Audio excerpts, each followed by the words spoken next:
मित्रांनो, मी आहे रेणुका तांगडे. स्वागत आहे तुमचं आपल्या YouTube चॅनल वरती. आज आपला पहिलाच व्हिडिओ असल्यामुळे आम्ही थोडंसं तुम्हाला सविस्तर आपल्या चॅनल विषयी माहिती देणार आहे. तर आज आपण बघतो की व्याकरण किती महत्त्वाचं झाले आहे. शालेय स्तरावर असो किंवा MPSC ला असो किंवा स्पर्धा परीक्षा कोणतीही असो, त्यासाठी व्याकरण हे खूप महत्त्वाचं आहे. तर आपण आपल्या चॅनल वरती मराठी व्याकरणच घेणार आहोत आणि त्यामध्ये तुम्हाला MPSC मध्ये येणारे पूर्ण प्रश्न, त्यामध्ये कशा प्रकारचे प्रश्न येतात ते विश्लेषण तुम्हाला तिथे मिळेल. एवढंच नाही तर तुम्हाला त्याचे नोट्स सुद्धा इथे मिळणार आहेत आणि हे सगळं तुम्हाला मिळणार आहे फ्री ऑफ कॉस्ट. तुम्हाला फक्त यासाठी एकच करायचं आहे की आपल्या YouTube चॅनलला तुम्हाला सबस्क्राइब करायचं आहे आणि आपल्या बेल आयकॉनला क्लिक करायचं आहे.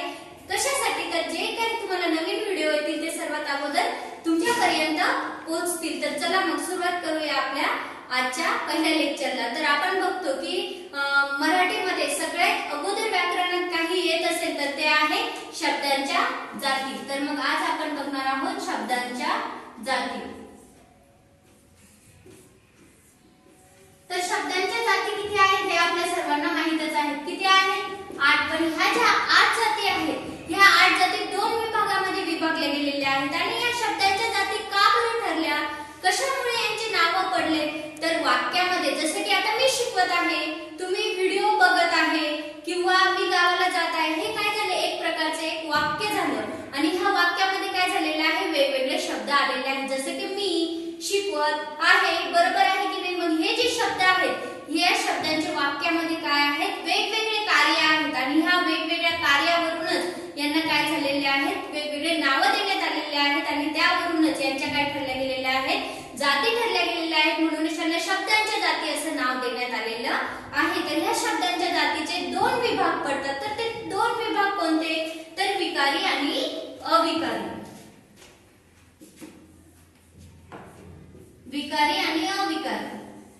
तर विकारी जर आपण बघितलं तर विकार या शब्दामध्येच काय आलेला आहे? बदल आलेला आहे. विकारी मध्ये 4 येतात आणि अविकारी मध्ये 4 येतात. अशा प्रकारे ह्या 8 जाती आहेत. तर विकारी ह्या शब्दातच काय आलेला आहे? बदल. विकार म्हणजे काय? तर बदल. तर बदल, मग तो कशा प्रकारे बदल येतो आणि कसा येतो आणि काय येतो हे आपण बघणार आहोत. तर मग अगोदर आपण बघूया विकारी. इथे जागा नसल्यामुळे मी हेच करते. बघणार आहोत आपण विकारी. अगोदर बघूया. तर विकारी मध्ये काय काय येतं बघा. 1 नंबरला जे आहे ते म्हणजे नाम, सर्वनाम, विशेषण,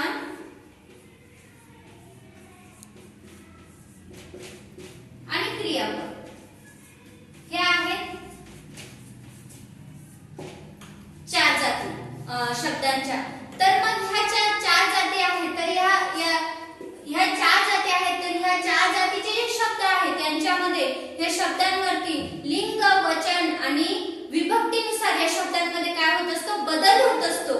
तो कसा ते पण आपण पुढे बघणार आहोत की ह्या शब्दांमध्ये बदल होतो. म्हणूनच यांना विकारी ह्या शब्द प्रकारामध्ये हे 4 शब्द मोडत असतात. आणि ते कशा प्रकारे बदल होतात ते आपण बघूया. लिंग, लिंगामध्ये पण 2 प्रकार आहेत. ते आपण नंतरच्या व्हिडिओ मध्ये बघूया. तर स्त्रीलिंग इथे बघूया आपण अगोदर. स्त्रीलिंग, पुल्लिंग आणि वचन आणि विभक्ती. विभक्ती यानुसार काय होत असते? ह्या 4ही शब्दांमध्ये बदल होतो. म्हणूनच यांना विकारी शब्द म्हटलं जातं. मग तो बदल कसा? तर एक नाम सांगा तुम्ही. कोणतंही काय घेऊया आपण? समजा मुलगी घेऊया. बरोबर? नाम घेतलं, मुलगी नामामध्ये येते. बरोबर? मुलगी. मुलगीचं पुल्लिंग काय होतं? मुलगा होतं. मुलगा होतं. त्याचं वचन जर बदललं तर काय होतं? मुले होतं.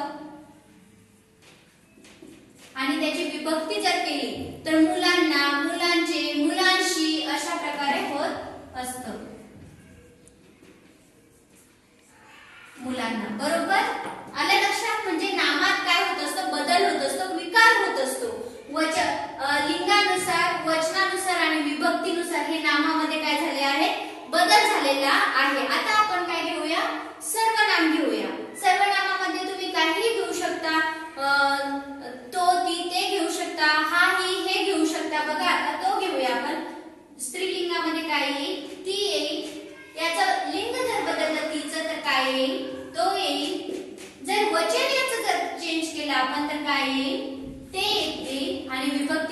केली तर त्यांना, त्यांचे, त्यांच्यामुळे असं येईल. आणि लक्षात म्हणजे सर्वनामामध्ये सुद्धा काय झालेलं आहे, लिंग वचन आणि विभक्तीनुसार बदल झालेला आहे. आता विशेषण. विशेषण म्हणजे काय तुम्हाला माहित असेलच. नामाबद्दल अधिक माहिती सांगणाऱ्या शब्दाला काय म्हणत असतात, विशेषण म्हणत असतात. मग विशेषणामध्ये काय काय येतं हे तुम्हाला माहितच आहे. तर आपण इथे एक शब्द घेऊया, तो म्हणजे चांगला. स्त्रीलिंगसाठी चांगलं येईल, चांगली. याचं जर पुल्लिंग केलं तर चांगला येईल. वचन जर बदललं तर चांगले येईल. आणि जर याची विभक्ती केली तर चांगले, चांगल्यांना, चांगल्यांसाठी असं इथे येतं. आता बघा क्रियापद आपण बघूया. क्रियापद म्हणजे क्रिया, कोणतेही काम म्हणजेच काय क्रियापद. तर क्रियापदामध्ये आपण काय घेऊ शकतो, जातो, जाते, जाताना, किंवा गातो, गाते, गाताना, बोलतो, बोलते, बोलताना. आपण इथे गातो घेऊया, गाते बोलले असल्यामुळे गाते येईल, गातो, गातात, गाताना. आलं लक्षात. तर अशा प्रकारे ह्या शब्दांमध्ये काय झालेले आहेत, बदल झालेले आहेत. लिंगानुसार, विभक्तीनुसार, वचनानुसार, म्हणून यांना काय म्हटलं जातं, विकारी शब्द असं म्हटल्या जातं. हे तुमच्या लक्षात आलं की नाम, सर्वनाम, विशेषण, क्रियापद हे विकारी शब्द का म्हणतात. तर ह्या अशा प्रकारे यांच्यामध्ये बदल केला जातो, म्हणूनच यांना विकारी शब्द असं म्हटल्या जातं. तर मग आता आपण बघूया अविकारी शब्द.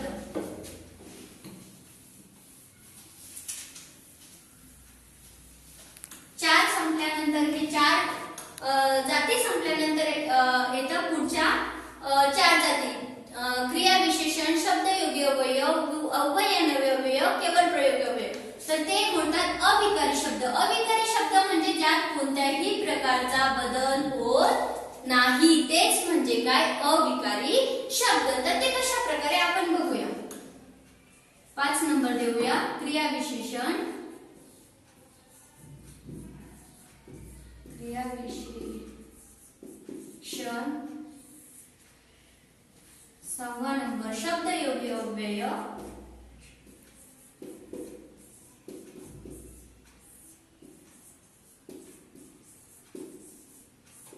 उभयनावे अव्यय,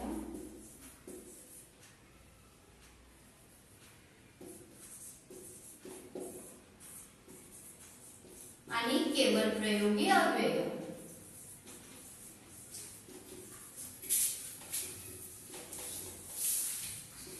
तुम्हाला यासाठी हे कशा प्रकारे कोणकोणते शब्द आहेत हे माहित असणं सुद्धा तेवढंच गरजेचं आहे.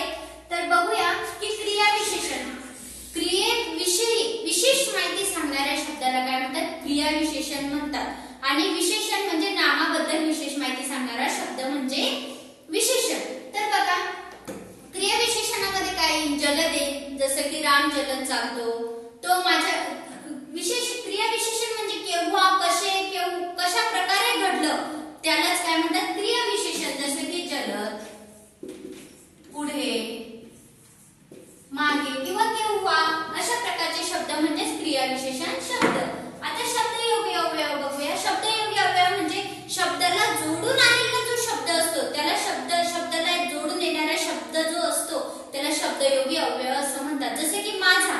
माझा हा एक सेपरेट शब्द आहे, पण माझ्या पुढे हे जे जोडून आले दोन शब्द त्याला काय म्हटलं जातं, शब्दयोगी अव्यय असं म्हटल्या जातं. माझ्या पुढे, तुझ्या पुढे, पाठीमागे, झाडावरती, झाडाखाली असे जे शब्द आहेत त्यांना काय म्हटलं जातं, शब्दयोगी अव्यय म्हटल्या जातं. त्यानंतर बघा उभयनावे अव्यय. याला दोन वाक्य किंवा दोन शब्द जोडणारा जो दुवा असतो, जो शब्द असतो त्याला काय म्हणतात, उभयनावे अव्यय असं म्हणतात. जसे की व असतं, अथवा असतं, अथवा, परंतु असतं. हे जे शब्द असतात याला काय म्हणतात, उभयनावे अव्यय. आणि केवळ प्रयोगी अव्यय. तुम्हाला जे दुःख असतं, खुशी असते, एक प्रकारची एक्साइटमेंट असते, ह्या ज्या भावना आपण व्यक्त करतो, जे शब्दातून या व्यक्त करतो त्याला काय म्हटलं जातं, केवळ प्रयोगी अव्यय असं म्हटलं जातं. शाबास, अरे रे. तर हे जे शब्द आहेत ह्या शब्दांमध्ये तुम्ही कोणत्याही प्रकारे बदल करू शकत नाही. जसं जलद आहे, पुढे आहे, याला तुम्ही स्त्रीलिंग करून दाखवा बरं का. याचं पुढेच तुम्ही वचन बदलून दाखवा बरं का. अरे रेचं तुम्ही विभक्ती करून दाखवा. शक्य आहे का? तर नाही. ह्या शब्दांमध्ये तुम्ही कोणत्याही प्रकारे बदल करू शकत नाही. म्हणूनच याला काय म्हटलं जातं? अविकारी शब्द असे म्हटल्या जाते. तर तुम्हाला असं वाटत असेल की असं लिहिताना तर हे लक्षात येतं, पण कधी कधी काय होतं, वाक्यात जेव्हा अशा प्रकारचे शब्द येतात आणि विचारले जातं की यातील अविकारी शब्द कोणता आहे किंवा यातील विकारी शब्द कोणता आहे ते ओळखा किंवा अविकारी शब्दाला गोल करा, अविकारी शब्दाला गोल करा, तेव्हा आपल्या लवकर लक्षात येत नाही. तर ते कशा प्रकारे येतात त्यासाठी मी एक एक्झाम्पल तुम्हाला देणार आहे. त्याकडे तुम्ही लक्ष द्या. जसे की राम जलद चालतो.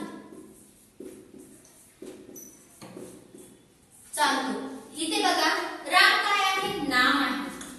नाम आहे. आणि चालतो काय आहे? क्रिया आहे. काय आहे? क्रिया आहे. आणि जलद काय आहे? क्रियेविषयी माहिती देणारा शब्द आहे. जर नामाविषयी माहिती देणारा शब्द असेल तर विशेषण.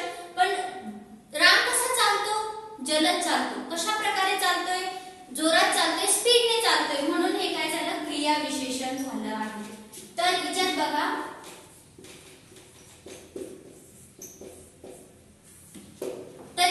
तुम्ही राम हा जो शब्द आहे इथे जर तुम्ही राणी जरी केलं, राणी, तरी जलद या शब्दामध्ये काहीही फरक पडत नाही. राणी जरी केलं, राणी जलद चालते. क्रियापदामध्ये क्रियापद हे काय आहे? अविकारी शब्द आहे म्हणून इथे चालते होईल. पण जलद हा शब्द क्रिया विशेषण आहे, अविकारी शब्द आहे म्हणून यामध्ये कोणत्याही प्रकारचा फरक पडत नाही किंवा कोणत्याही प्रकारचा तिथे बदल होत नाही. तर अशा शब्दांना काय म्हटलं जातं? अविकारी शब्द असे म्हटल्या जातं. मग नेहमी लक्षात ठेवायचं, विकारी म्हणजे काय? ज्याच्यात लिंग, वचन आणि विभक्तीनुसार ज्या शब्दांमध्ये बदल होतो त्याला काय म्हणतात? विकारी शब्द म्हणतात. आणि लिंग, वचन, विभक्ती याचा ज्या शब्दांवर या कशाचाही परिणाम न होता जसे आहे ते कुठेही तसेच राहतात त्या शब्दांना काय म्हणतात? अविकारी शब्द असं म्हणतात. आशा आहे की तुम्हाला आपला हा आजचा शब्दांच्या जाती हा पाठ आवडलाच असेल. आणि तरी सुद्धा आपण नाम, सर्वनाम, विशेषण ह्या ज्या 8 जाती आहेत ह्या आपण सविस्तर याचा अभ्यास दुसऱ्या एका लेक्चर मध्ये मी घेणारच आहे. तरी सुद्धा तुम्हाला हा पाठ आवडला असेल आणि यासाठी तुम्ही आपल्या चॅनलला लाईक करा, सबस्क्राईब करा आणि बेल आयकॉनवर क्लिक करा. कारण की तुम्हाला जेव्हा नवीन लेक्चर येईल त्याचं नोटिफिकेशन सगळ्यात अगोदर तुमच्यापर्यंत पोहोचेल. त्यासाठी तुम्हाला फक्त बेल आयकॉनवर क्लिक करायचं आहे आणि सबस्क्राईब करायचं आहे. आणि हे सगळं तुम्हाला काय आहे? फ्री ऑफ कॉस्ट आहे. तर चला परत भेटूया नवीन लेक्चर सोबत. तोपर्यंत खुश रहा, आनंदी रहा आणि आपल्या चॅनलला सबस्क्राईब करत रहा. थँक्यू.